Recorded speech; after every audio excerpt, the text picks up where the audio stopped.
Oh, hi there. Uh, want to make a video talking about The Matrix, 1999, and my thoughts about it.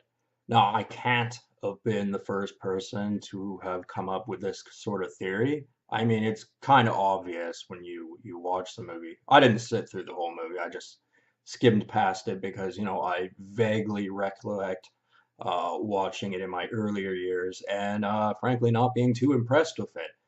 And I think subconsciously there were subliminal messages in it that put me off that movie. I mean, namely, my dad said it was stupid, but I mean, so I guess that's one reason, because how old was I in 1999? I was 13. So yeah, so that's something. But when it came out, everybody was like, "Oh, this is the best movie. It's revolutionary. There's never been a movie like it." Blah blah blah blah blah blah blah. And even today, you will have adults who will still go along with this. And I've heard them talk about it, and I've watched the occasional, not very often, video talking about the Matrix. There's endless supply of Matrix memes on the internet that don't really apply to the movie itself anymore. It's more just Lawrence Fishburne and him offering the red or the blue pill. Yeah, that's basically it. Okay, we'll look at the characters here. The movie starts off with a character named Trinity, who was on some sort of mission. That part wasn't discussed, and regular police officers were sent in to apprehend her. She was played by Carrie-Anne Moss. Um, she was born in Vancouver, and she also was kind of already looking a little bit old. She got the typical peach face kind of thing that women get, where they get a little bit of peach fuzz around their face. I mean, that's not her fault, and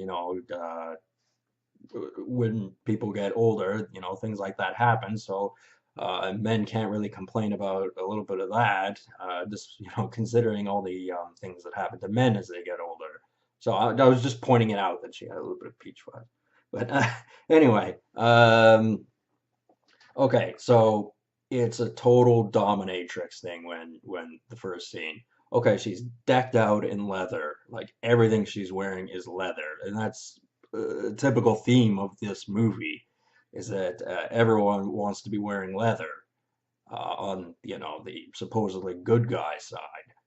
And a little bit of leather is perfectly fine, like a coat or a jacket or something like that, whatever. But when it starts becoming the pants, the shirt underneath, the coat, the short dominatrix haircut, they couldn't make it too short because then it would just be going too far. But they were pushing the line on that one. Uh, for sure. And also just the way it was gelled and all that sort of stuff. And like, it's important because, of course, all the police officers that go in are all men, and she whoops them all, like, effortlessly, right? And, that's just the beginning, the first 5 minutes of the movie. Anyway, I was skimming through, so I didn't see every scene, okay? I took about half an hour out of probably a 2-hour movie to, really skim through it. So bear with me on certain details. Anyway, Keanu Reeves, who plays Neo, he's, the next character really to show up. And, he's computer hacker by night, and by day he works for a computer software program, blah, blah, blah.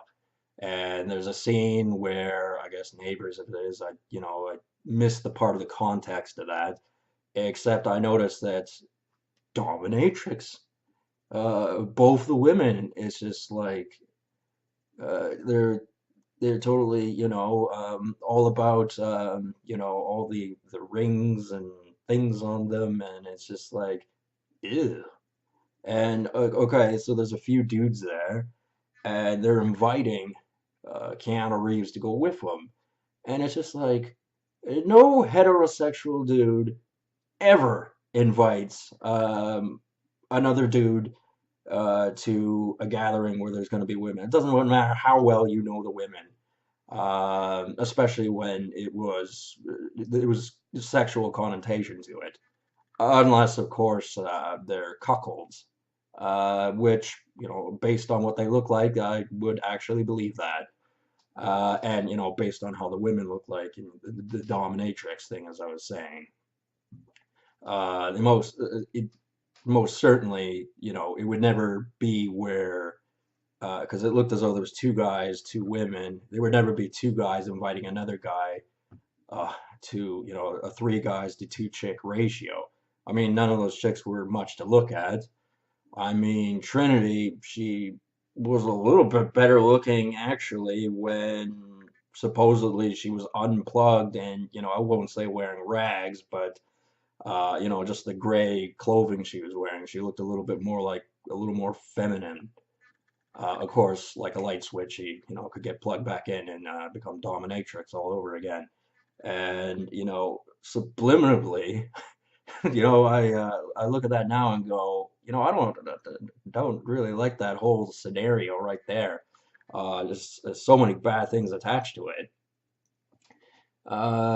Anyway, there's some filler where, Keanu Reeves gets a talking to by his boss, and then eventually by a Smith agent who believes he can, get Neo to help him find Morpheus, Lawrence Fishburne, who believes is the real problem.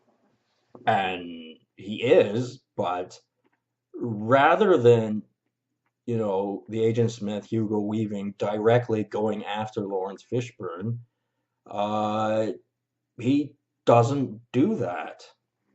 I mean, they're trying to say, well, there's a gap between the Matrix and what they call the real world, and that's, why Hugo Weaving can't really find him. But to me, that sounds like a load of baloney because, okay, when Keanu Reeves has been interrogated, he decides he thinks he knows his rights, and he gives, um, Hugo Weaving the finger. And then, Hugo even snaps his fingers basically, and his mouth closes, and then they inject some sort of tracking device into his belly button.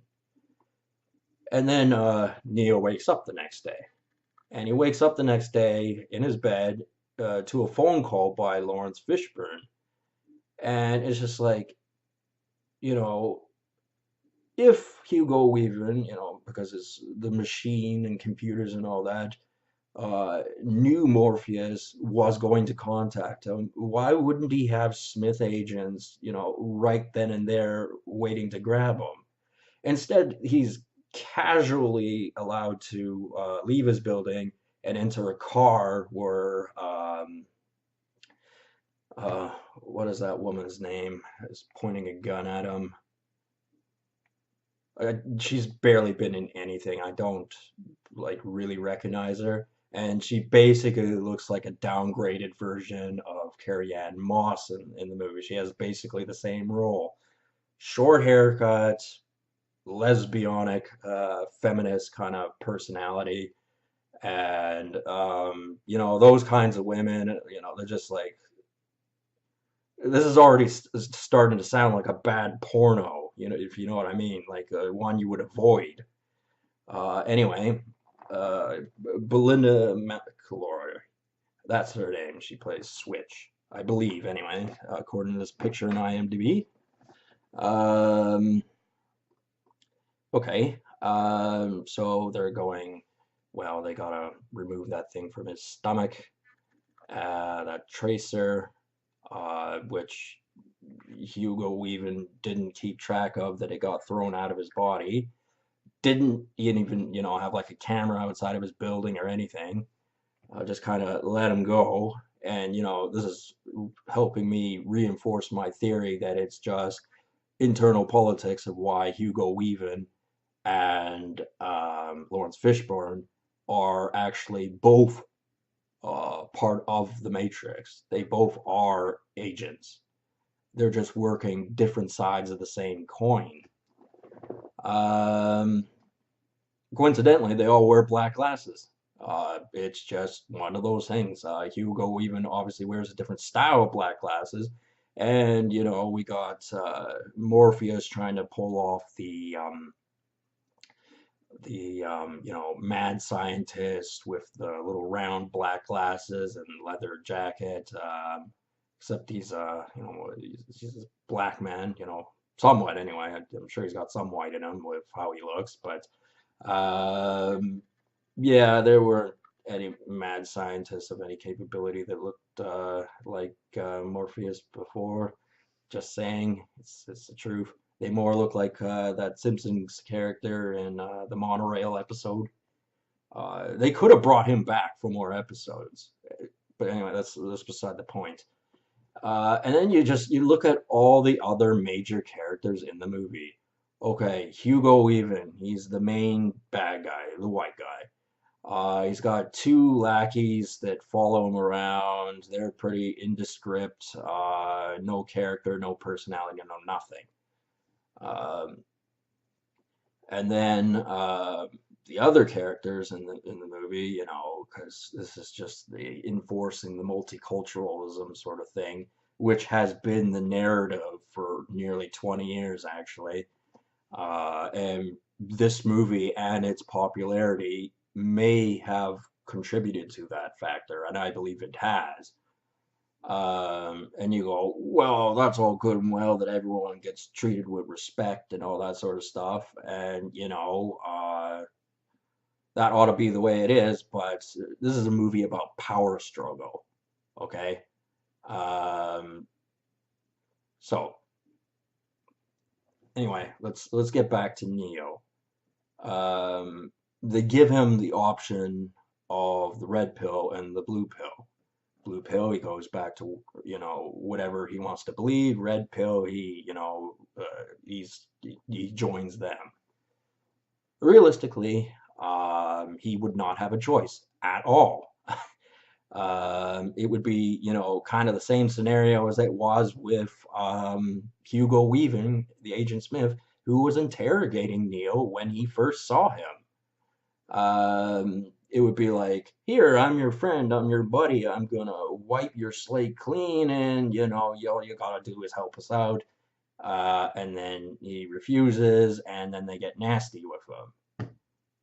Supposing it was the other way around. Supposing Lawrence Fishburne um, got a hold of him first, and Morpheus didn't believe that there was this other world. I mean, he's a little bit pessimistic to start off with, and what if he had rejected um, Morpheus's red pill? What Morpheus had done? Morpheus had been looking for him his entire life. I think he would have gotten quite belligerent with them, especially in context to this whole multiculturalism, fighting evil aspect that this movie is trying to depict. I mean, because you look at the other characters in the movie, and okay, you got Cypher, who's the traitor, white guy, of course. Joe Pantoliano is his name. He was 48 years of age when this movie was made, and apparently he had been unplugged for 9 years, if I got the context correct as I was watching the movie, skimming past the movie. This is when he was negotiating with uh, Hugo Weaving. And Morpheus had made it a point to say that they don't normally or ever, I can't remember exactly which one, I skipped past that part, unplug someone once they've reached a certain age. So, he would be late 30s when they unplugged him. That sounds kind of unlikely. And him, turning his back against the people, the resistance that he was working with, actually kind of made sense. It doesn't look that way in the movie because in the movie he says, "Oh, I want my memories erased. I want to live a phony life and put me in a tube." So it sounds quite unreasonable, doesn't it? And he's also, he's got to zap or unplug some of his people that he's, been around for a while, and you would assume there's some sort of camaraderie there, a little bit anyway, but no, he's got to be a total snake in the grass, and he looks like a greasy bastard in this movie. But you look at the other characters, okay, you got a guy named Tank, nice enough looking black guy, I suppose. His name was Marcus Chong. He was in a Black Panther movie in 1995. So, yeah, he's not that nice a guy, really. You mean, I can understand black people, just they wanting to, feel strength in their community, and they felt the Black Panthers were justified in mostly what they did, and, it's a symbol of pride for them and all that sort of stuff, but it is what it is. It's borderline racism, and this was overlooked by most people who watch this movie, or at least young people anyway, that I knew who talked about it, and even adults who talked about it later. They just sort of glossed over this point. Okay, you get Julian Aranhangan. I would never have remembered that name if I wasn't looking at the IMDb right now. He played APOC, from New Zealand, so he's obviously a native New Zealander. Hates white people, because that's just the bottom line. The native New Zealanders do not like white people, just the same as Aboriginals do not like white people. And he was in a movie called Warrior, where he's decked out in, Maori tattoos and things like that. And it's just pointing out a simple fact. He doesn't like white people, okay? And none of these people have been in anything significant since. Even Carrie-Anne Moss, like, she's been in things, but, Matrix was the pinnacle of her career. And, even to an extent for Keanu Reeves, it was, the big movie that everyone remembers him being in. He's actually been in other movies too, but and movies since, but The Matrix was his thing. You got snot-nosed little kid named Mouse, doesn't know anything, wouldn't have any authority in that circle, that's for sure. Um, so I mean, like, what do you got here? It's like they're all colored people on the resistance side, and the guy in charge is Lawrence Fishburne. They're bringing Keanu Reeves. Keanu Reeves is a total fool when he goes in there, right? And Lawrence Fishburne, Morpheus, had been looking for him his whole life, so he must have been calculating, premeditating that in the end, Keanu Reeves would have to sacrifice himself to the Matrix. So, that's kind of like everything about this movie is removing white people from power. And I don't think it's because Lawrence Fishburne wanted to destroy the Matrix. I think he wanted to take Hugo Weaving's position because he had also, whined and griped that nobody had ever defeated an agent before. Um, and that Keanu Reeves was the guy who would be able to do it, he felt. And that might be also another reason why he brought him in, is because he went, well, we're just going to sacrifice him later anyway because we have hindsight and he doesn't. And he can just get him to defeat Hugo Weaving. And Lawrence Fishburne's plan was to take his position and have ultimate power. Of course, Lawrence Fishburne, gets his ass kicked probably more than he wanted to. I don't remember if he gets bumped off or not. I think he does because the other two movies were even worse, so I didn't even bother watching them. Um, you got Gloria Foster plays the Oracle. so she can see into the future. I don't know, maybe she was helping Lawrence Fishburne cook up this story for Keanu Reeves for him to be the one to show up and save humanity against the machines. Um, being an oracle and all, and them having the hindsight of seeing things from the other side. And obviously, Keanu Reeves being a late applicant to the resistance movement. Um, yeah, so there's all that. Like and getting back to the women in the movie, Carrie-Anne Moss and Belinda McLeroy. They're they totally look like feminists, totally look like lesbians. They'd be all about LGBTQTFCZ. They'd be all about that. You can just tell by their appearance, their demeanor, their attitude, and it is a big, big put off. Like, uh, like, okay, if I were in Neo's position and I saw Carrie-Anne Moss as she was when she wasn't in the Matrix, decked out in S&M type stuff, she might have a bit of attraction. But if she walked into the room dressed in S&M, I'd be like, I'm pulling my pants up and I'm gonna go now. I'm not into this sort of thing because it just gets worse from there. It always does. And I'm having people on the internet who are vaguely pitching ideas like that and other bad ideas. And I don't even like talking about that sort of stuff. I want to talk about Thanos and him wanting to wipe out half the universe. I think that's a bit more interesting to me, but that's not exactly the message I'm getting from uh, the social media sources that I've been talking to, unfortunately, and they're the only ones available.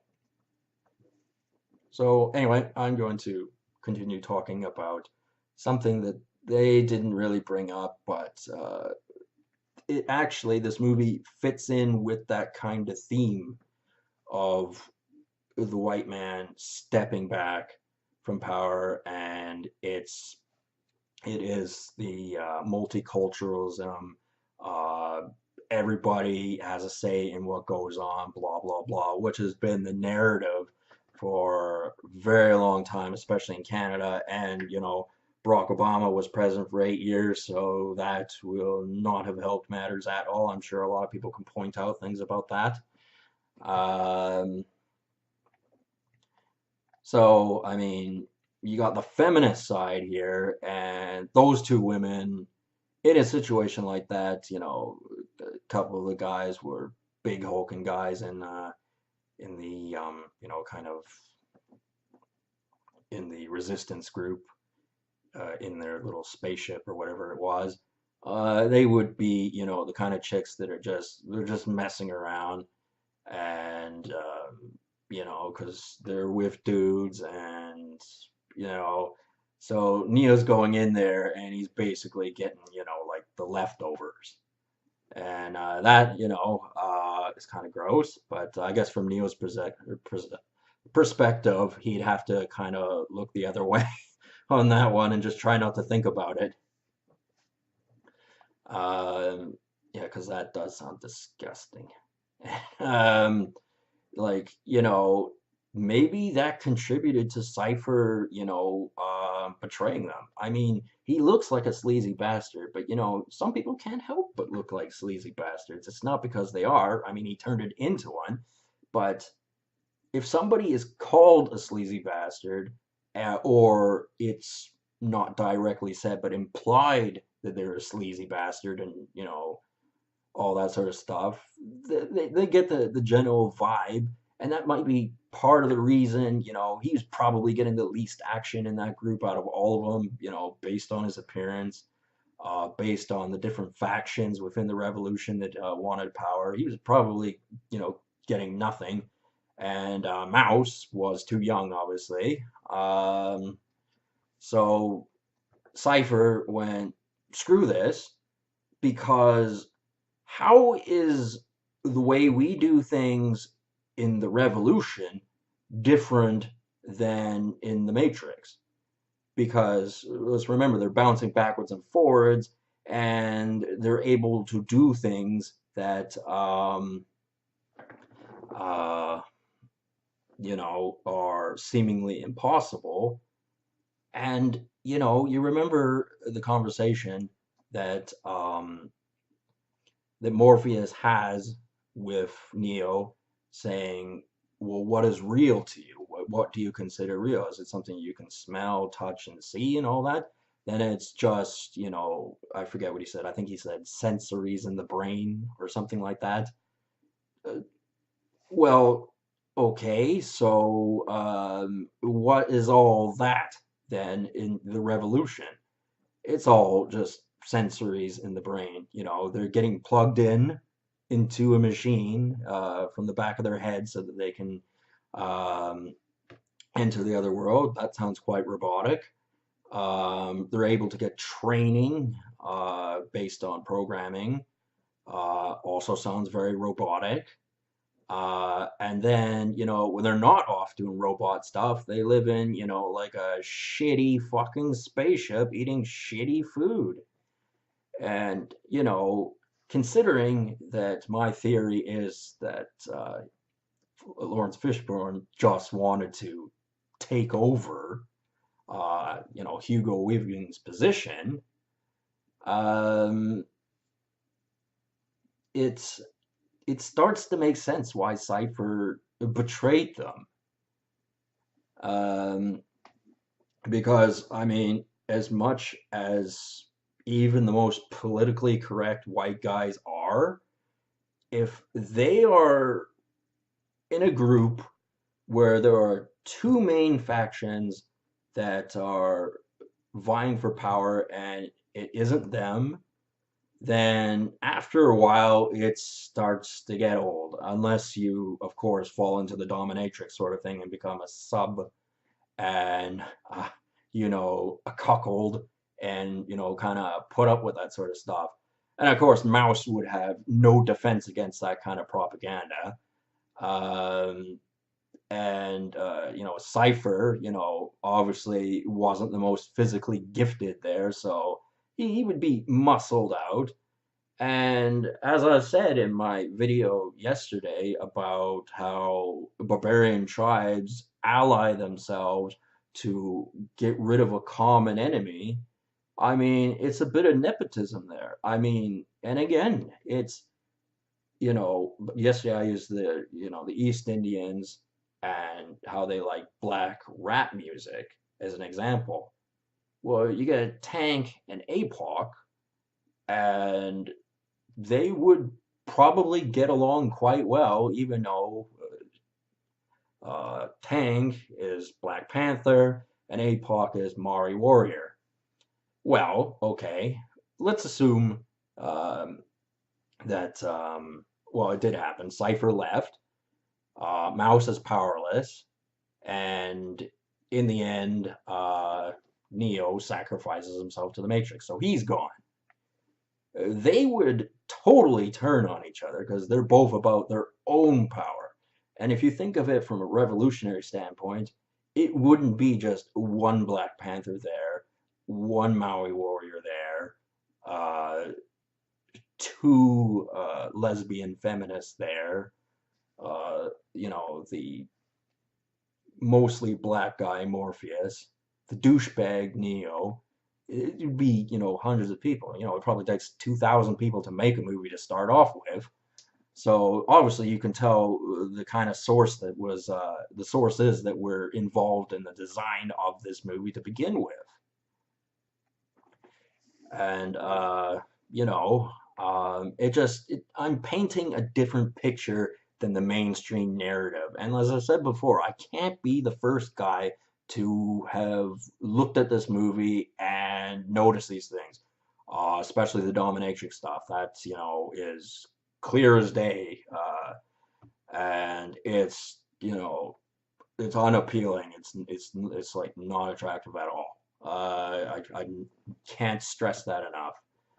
I'm just bringing this up because I happened to, I started thinking about the Matrix. There were some things that I was seeing on the internet that started reminding me of it, and the way people talked, and the way how the power structure seems to be on my social media. Because it's the same crowd that's following me around, and they're all douchebags, and they all talk like crap to me. And they think that makes them smarter, but it actually doesn't. Because I don't tell them everything. Obviously, I've been talking for quite a while here, but this is just me making a video and telling you about it. Okay. What else is there to say about this stupid movie? Um, it it's indicative because it shows how the power structure was formed for, the next 20 years, really. It really still is a world where, you know, feminists are running around causing mayhem.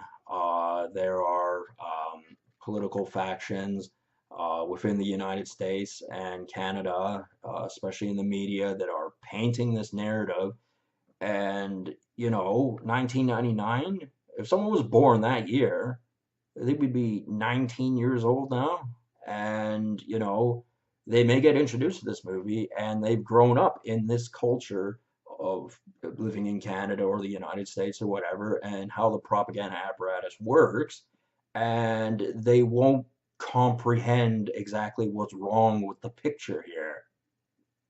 Now, I'm not going to say that women shouldn't be empowered, because quite often women are intelligent and wise and better than men in different ways, when men traditionally throughout history have ignored what women have to say.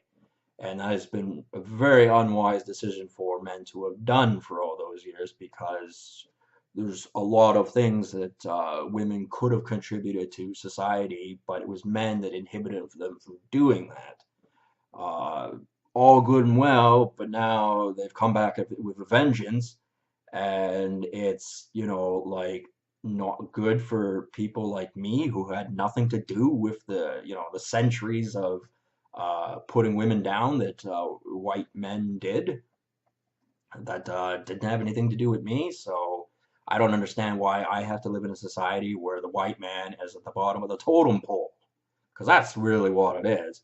And those white guys who don't appear to be on the bottom of the totem pole, they're getting everything they want and all that.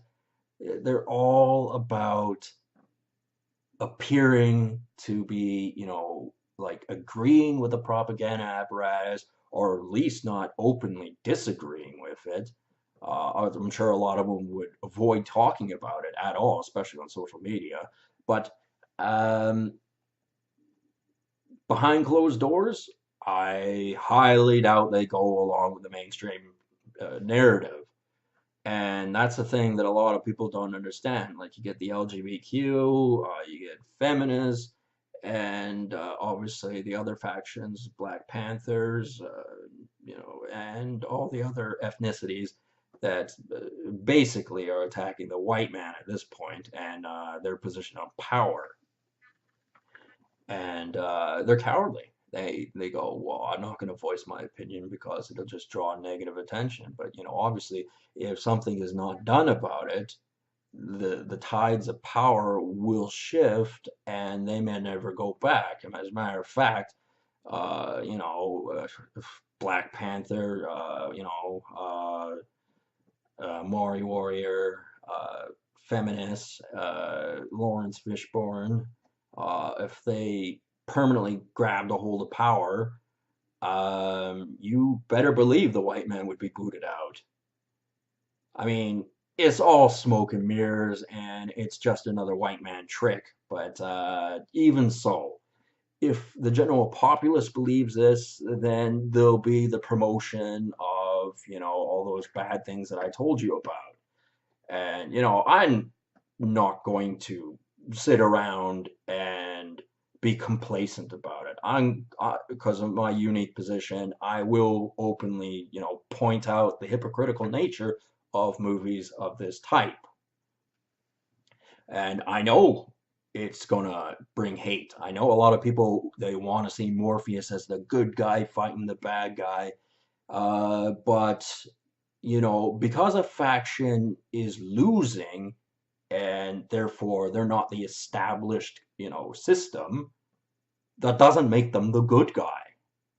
Especially as, Lawrence Fishburne was willing to seemingly do anything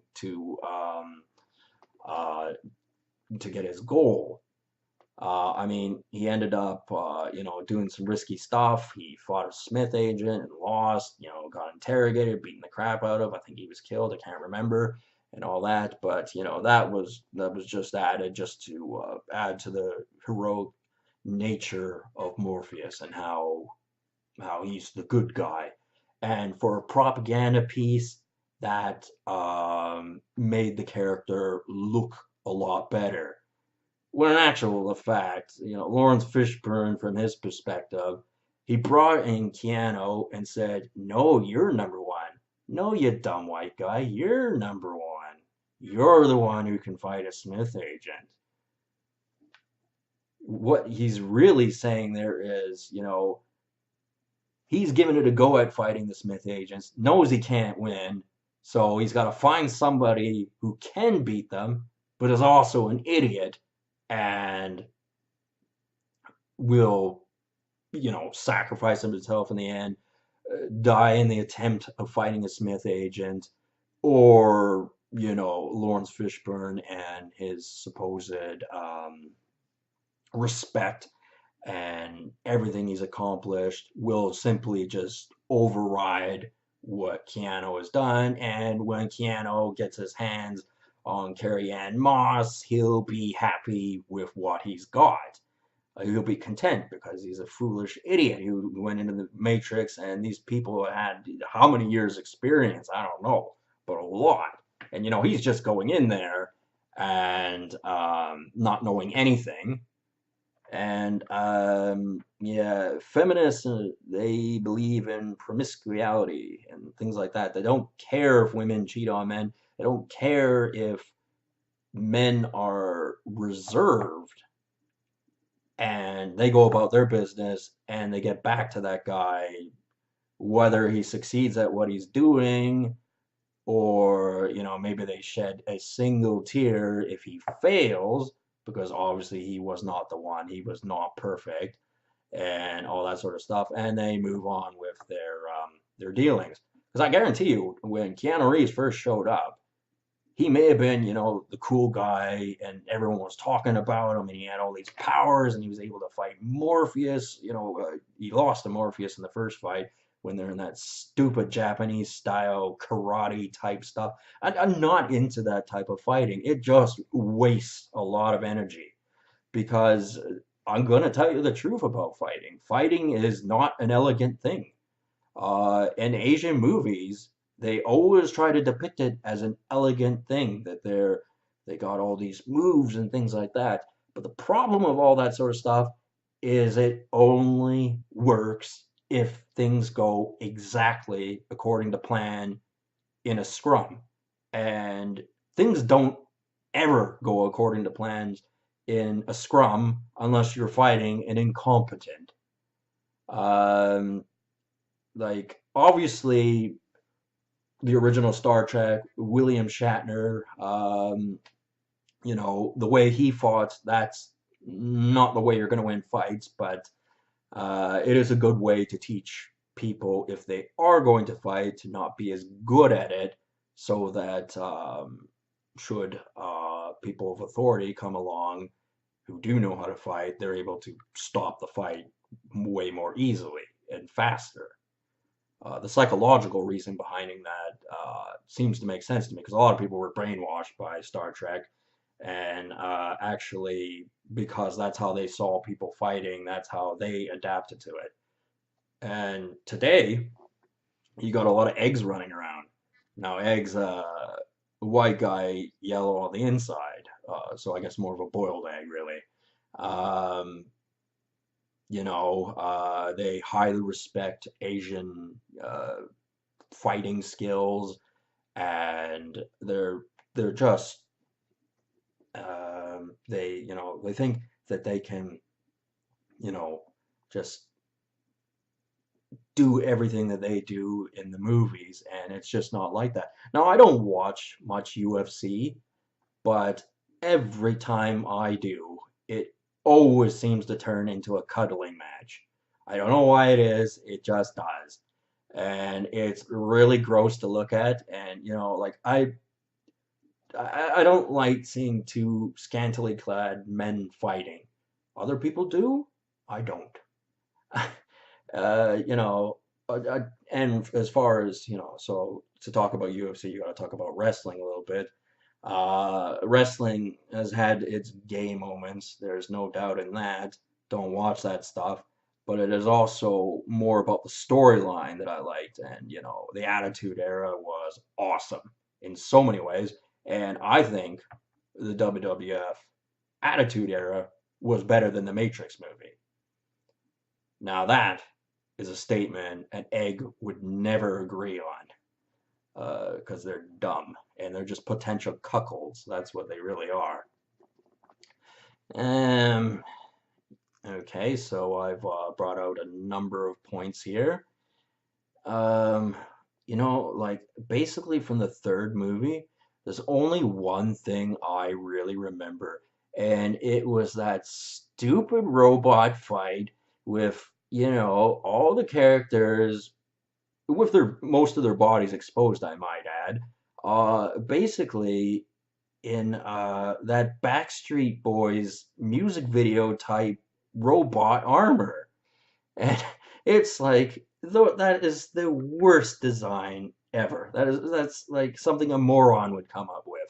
I mean, it's the kind of thing you would want if you were a disabled person and you're trying to get around like a somewhat normal person. Because I've seen the advances they've made on that technology, and it's could be a game changer for a lot of people who are confined to wheelchairs. So then that in that respect, I appendages that are made of machinery that help people, go about their day-to-day lives. That's one thing, but fighting it as against a robot army is a completely moronic. And it's things like that that obviously for me were just like this is a stupid movie. And actually, movies like this actually, they also perpetuate the stereotype that trench coat, leather means guns, means Vegas shootings and all that other stuff that goes on in the States and mostly in the States and that sort of thing. And this movie might actually be somewhat to blame because there most certainly is a subliminal message to it. And on the internet, it enforces what, the ideological beliefs of this movie are on social media. And what I mean by that is that, hold on a second, just give me a second. Okay, the subliminal message is that, the white man is the bad guy, he is the man, and he's also being pushed out. Um, because I guarantee you, most involuntary celibates, incels, whatever variation of them there is, are probably more or less white people, white men specifically. I was just watching part of a live questionnaire on the CBC. Well, it was live in April, but I've gotten into the first 10 minutes of it, and like it's already irritating to watch.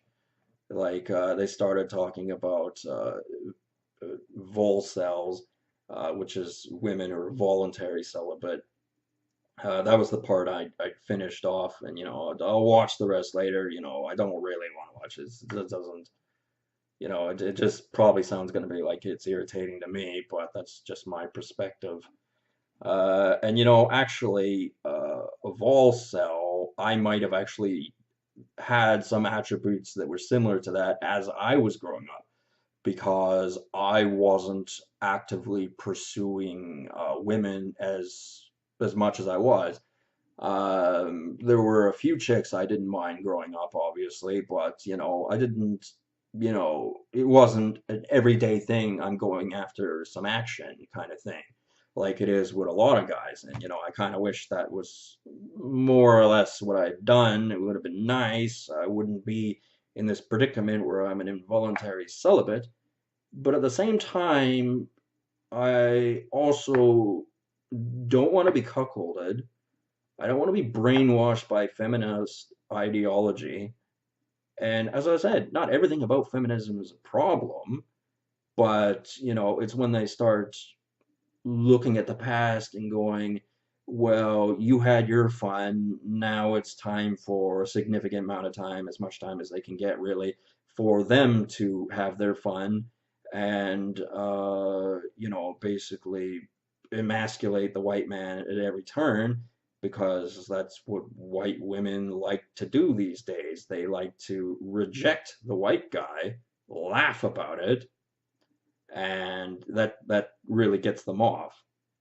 And sometimes in the end they go back to that white guy and she's had all the fun, he hasn't had anything, doesn't know anything, hasn't learned anything of any importance, and she's able to spin lies and things like that he will believe. She's able to justify all her actions um, because of what he doesn't know won't hurt him, and she's looking at the bigger picture for herself, for being a female of whatever age. So they're able to justify all the bitchy things they do, and a lot of the things that are done are very underhanded, and they're group efforts. It's not, you know, individuals who are contributing, the intelligence to these organizations. It really is just a group effort, and I think that makes them intellectually inferior. To be honest with you, I'm not saying that there aren't individual, independent individual women out there because that's not true at all, and I'm not saying that about any of the other types of people. But I'm saying there are more involuntary celibates that are white males than there are of females or of any other nationality or creed or whatever. And basically, the only other incels that could be women or people of other color are going to be the ugly ones, like the really ugly ones. Because, all right, there most certainly is the ugly women that no guy wants to go anywhere near, especially when they start, getting kind of desperate and they're in kind of, what do you call it? Like heat, I suppose. They're getting into their 30s, a little bit later into it, and they're starting to get a little bit more aggressive in their pursuits of what they're after in a relationship. And as young guys, we got, not me, but other young guys, they have disadvantages in the sense that, they just don't have worldly experience to know how to comprehend how to deal with manipulative environment. And that's something that, the propaganda apparatus has to change a little bit. Or, people have just got to say, look, as an adult, I can watch this movie and I can point out the things that are wrong with it, and I will watch it with other people, and I will tell them what I think about it as it's being watched. And, I'll just put my perspective of things on that subject. Not that I plan on watching The Matrix very often. In fact, probably the next time I watch it, I will have forgotten a lot of the points I have made in this video. Um, because, I've talked quite a bit about it, and some people go, oh, well, if you talked quite a bit about it, then you must really be into it. And we only have your word that you skimmed through it. Believe me, I did only skim through it. Because most movies don't actually have that much substance. They only have, probably between 5 and 10 critical scenes, and a scene like the opening scene for this Matrix movie was only 4 minutes long. And, considering it was just a chase over the rooftops, why the police officers and the Smith agent only decided to fire when Carrie-Anne Moss had already jumped to the other building and had cover because there were chimneys and basically everything to, be in the way of a shot. I do not know because they were like running after, they were stumbling and tripping because they're white men and they had to look incompetent and that they couldn't get the job right. And it was the elite agent Smiths that had to come in and clean up their mess. And this is all part of the emasculation of the white man. On that note, I think I will conclude this video. As I said, I've said it twice now. This will be the third time. I can't be the first one to have noticed these things about this movie.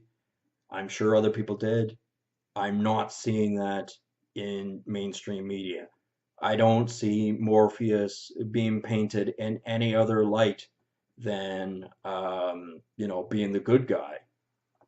When, you get your Agent Smith, obviously he's in a position of authority, but he also wants law and order. Whereas Morpheus, as I said, he's making a bid for power and he wants disruption and chaos. So Lawrence Fishburne is the problem. He's the poor guy that wants to steal the rich guy's stuff because he's the poor guy.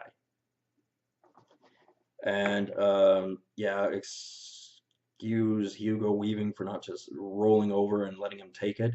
I mean, in the movie, he had made it a point to say that he was sick of the Matrix and everything it was about.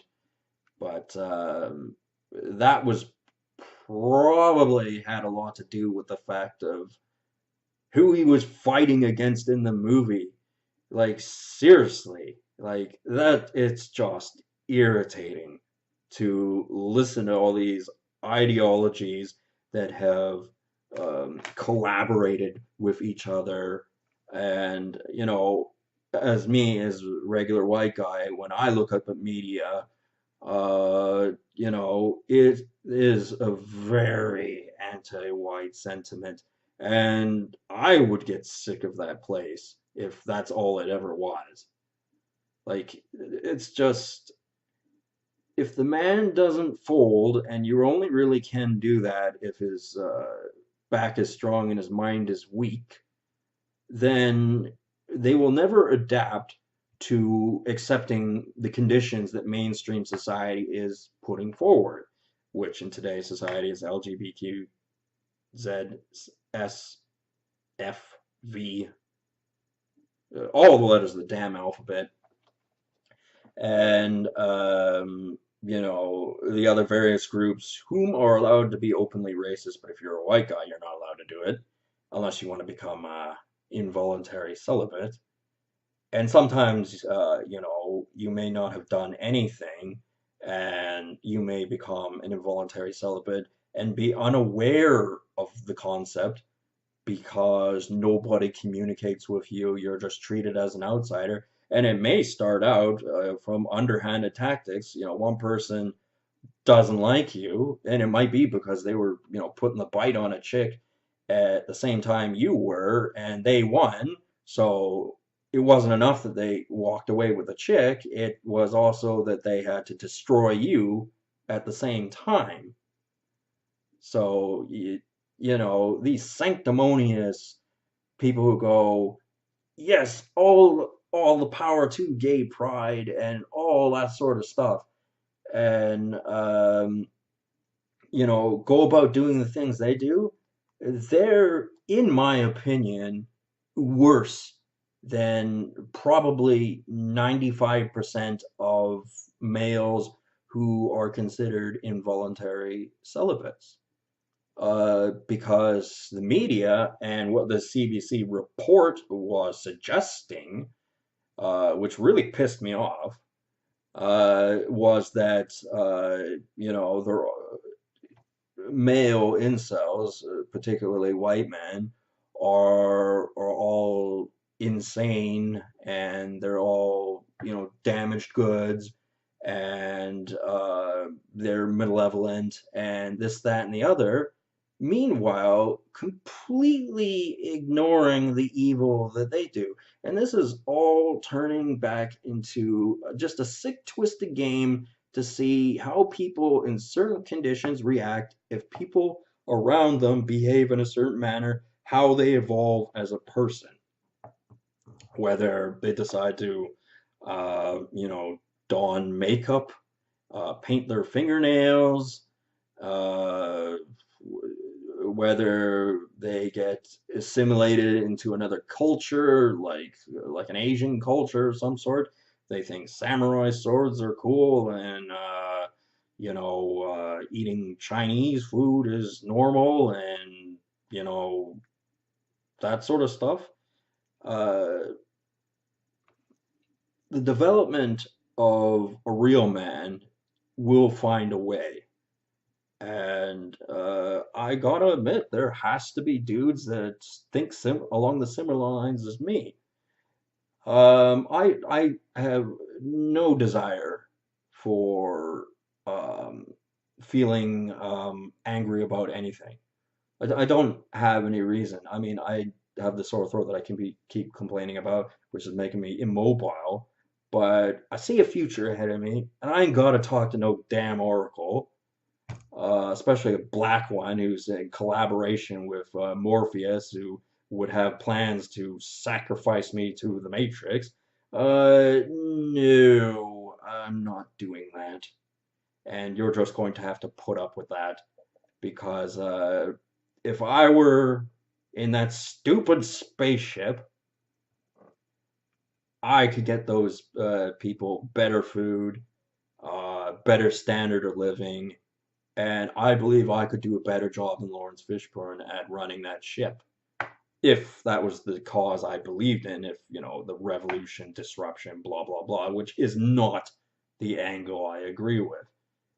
And, this isn't the first time Hugo Weaving has been part of a movie where that is, kind of the thing. Obviously, V for Vendetta, all about disruption, revolution, blah, blah, blah, blah, blah. And, obviously he's on the flip side and he's playing the revolutionary, but it's a variation of the same story, really. Um, you know, and it's thing that people have grown up indoctrinated into. And they've ignored all the accomplishments the government has been able to do for us in that amount of time.